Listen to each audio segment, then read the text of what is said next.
दोस्तों, क्या आपको पता है जब आप रात को सुकून से सो रहे होते हैं तब भी आपकी जेब से पैसे धीरे धीरे गायब हो रहे हैं। नहीं, कोई चोर आपके घर में नहीं घुस रहा है, पर ये एक ऐसा इनविजिबल चोर है जिसका असर आपके घर के किचन से लेकर आपके बच्चों की स्कूल फीस और पेट्रोल पंप तक दिखता है। मैं बात कर रहा हूँ हमारी करेंसी इंडियन रुपीस की। पिछले कुछ सालों में आपने न्यूज चैनल्स और अखबारों में ये हेडलाइंस बार बार देखी होगी, Indian rupee hits all time low against US dollar. आज सिचुएशन ये है कि एक डॉलर खरीदने के लिए हमें 95 से 96 रुपए ज्यादा देना पड़ते हैं। सिर्फ डॉलर ही क्यों, आज एक यूएई दिरहम 26 रुपए हो चुका है और एक चाइनीज युआन 14 रुपए हो गया है। लेकिन क्या आपको पता है कि जब 1947 में भारत आजाद हुआ था तब एक यूएस डॉलर लगभग 4 रुपए के बराबर था। 1947 से लेकर आज तक हमारी करेंसी अपनी वैल्यू का लगभग 2300% से ज्यादा हिस्सा खो चुकी है। आखिर ऐसा क्यों हो रहा है? जब हम खुद को सुपर पावर कहते हैं तो रुपए की बात आते ही असलियत क्यों बदल जाती है? क्या हमारी इकोनॉमी सच में कमजोर हो रही है या इसके पीछे कोई बहुत बड़ा जियोपॉलिटिकल गेम चल रहा है? इस वीडियो में हम किसी पॉलिटिकल प्रोपेगेंडा की बात नहीं करेंगे, हम बात करेंगे प्योर फैक्ट्स, डाटा और इकोनॉमिक्स की। आओ इसको बिल्कुल आसान भाषा में समझते हैं।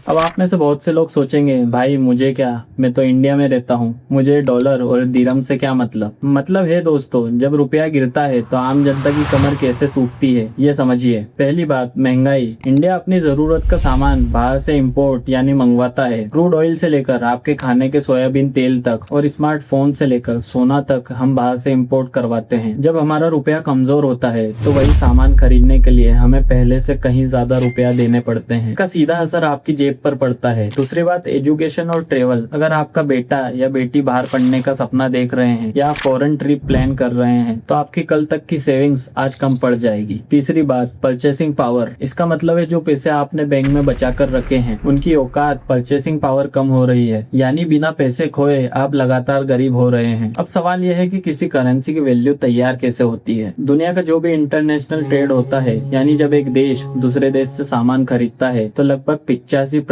से ज्यादा बिजनेस सिर्फ यूएस डॉलर में होता है। अगर पूरे वर्ल्ड में रुपए की डिमांड बढ़ेगी तो रुपया स्ट्रांग होगा और डॉलर नीचे आएगा। लेकिन अगर हमें डॉलर की जरूरत ज्यादा पड़ेगी तो डॉलर स्ट्रांग होता चला जाएगा और रुपया कमजोर। और यहाँ एंटर होता है एक टर्म जिसे इकोनॉमिक्स में कहते हैं ट्रेड डेफिसिट। ट्रेड डेफिसिट का मतलब है कि हम दुनिया से सामान मंगवाते ज्यादा है, उन्हें बेचते कम है। फॉर एग्जाम्पल, अगर इंडिया ने दुनिया से $100 का सामान खरीदा लेकिन बेचा सिर्फ $60 का, तो जो $40 का गैप है उसे हमें अपनी फॉरेक्स रिजर्व से देना पड़ेगा। जब हम बार बार अपने डॉलर्स मार्केट में फेंकेंगे तो हमारे पास डॉलर्स की कमी हो जाएगी और देश के अंदर डॉलर महंगा और रुपया सस्ता होता चला जाएगा। अब आते हैं सबसे इम्पोर्टेंट मुद्दे पर। क्या इस फ्री फॉल के लिए पूरी तरह से सरकार जिम्मेदार है? सरकार आपसे आके कहेगी कि ये तो ग्लोबल मार्केट के उतार चढ़ाव की वजह से हो रहा है, क्योंकि दुनिया में पेट्रोल डीजल इतना ज्यादा महंगा हो गया है, पहले से कई गुना ज्यादा कीमतें बढ़ गई है।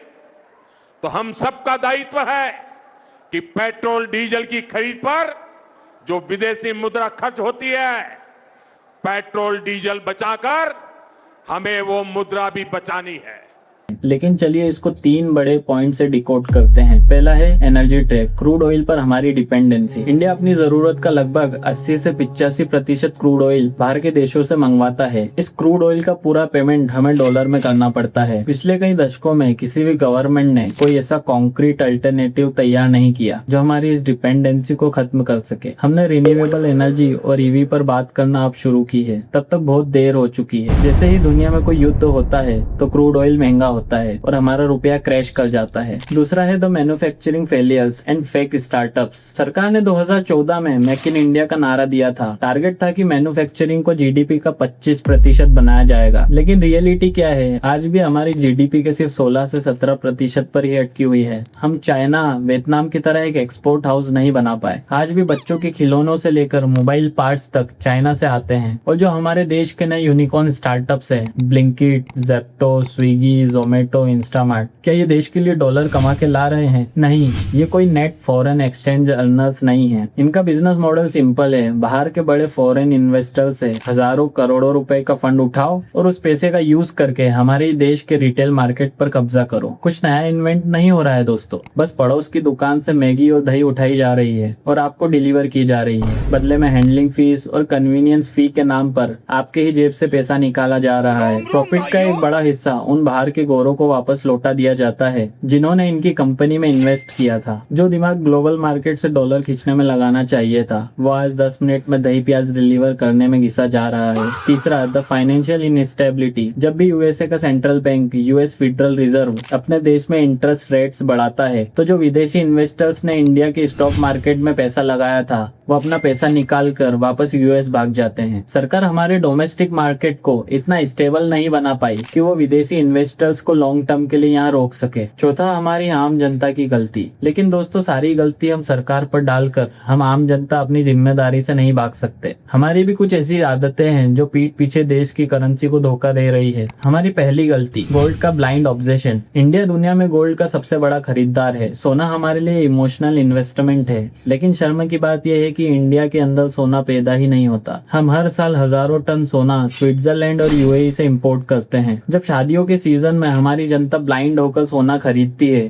तो सरकार को अरबों डॉलर बाहर भेजना पड़ते हैं। सोना एक डेड एसेट है जो इकोनॉमी को अंदर से खोखला करता है। हमारी दूसरी गलती, फॉरेन ब्रांड ऑब्सेशन। हमें कपड़े चाहिए तो ज़ारा, H&M के, कॉफी पीनी है तो स्टारबक्स की, और फोन चलाना है तो एप्पल का। जब हम अपने लोकल ब्रांड्स पर ट्रस्ट नहीं करते, तो हमारा पैसा देश में घूमने के बजाय डायरेक्ट अमेरिका और यूरोप चला जाता है। इसके साथ ही देश का सबसे बेस्ट दिमाग, हमारे IITs और IIM के स्टूडेंट्स, पढ़ते इंडिया के टैक्स के पैसों पर है, पर नौकरी करने यूएस और यूरोप चले जाते हैं। इसे कहते हैं ब्रेन ड्रेन। अब इसका इलाज क्या है? कि हमने सिर्फ जाति, धर्म और फिल्मी नारों के चक्कर में ऐसे नेताओं को चुन लिया है जिन्हें इकोनॉमी का ई भी नहीं आता, जो सिर्फ बड़े बड़े वादे करके कुर्सी बचाना जानते हैं। मेरा हाथ जोड़कर उन सभी लोगों से गुजारिश है जो चुनाव के वक्त एक दारू की बोतल, कुछ 100,000 रुपया या मुफ्त के राशन के बदले अपना ईमान बेच देते हैं। अगर कोई पार्टी आपको ये सब दे रही है तो रख लीजिए, क्योंकि वो आप ही के टैक्स का पैसा है, पर अपना और अपने बच्चों का भविष्य उसे एक बोतल के लिए मत बेचना। अगली बार जब आप वोट डालने जाएंगे तो ईवीएम बटन दबाने से पहले अपने नेता से ये 3 सवाल जरूर पूछिए। मेरे एरिया में पिछले 5 साल में क्या ठोस डेवलपमेंट हुआ है?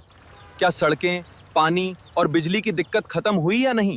दूसरा सवाल, जब हमारे एरिया में कोई परेशानी आती है तो आप कितनी बार हमारे साथ खड़े हुए, या आप सिर्फ चुनाव में शक्ल दिखाने आते हैं? जैसे मेरे मध्य प्रदेश में हमारे MLA मधु वर्मा जी सिर्फ चुनाव और किसी प्रोग्राम में अपनी शक्ल दिखाने आते हैं, जबकि पहले जीतू पटवारी जी, जो हमारे एरिया के MLA रह चुके हैं, वो डेली सुबह साइकिलिंग करते हुए जनता की समस्या समझते थे। पर वही है दोस्तों, जो नेता काम करते हैं वो पीछे छूट जाते हैं। मेरा तीसरा और सबसे इम्पोर्टेंट सवाल, आपका नेता कितना पढ़ा लिखा है?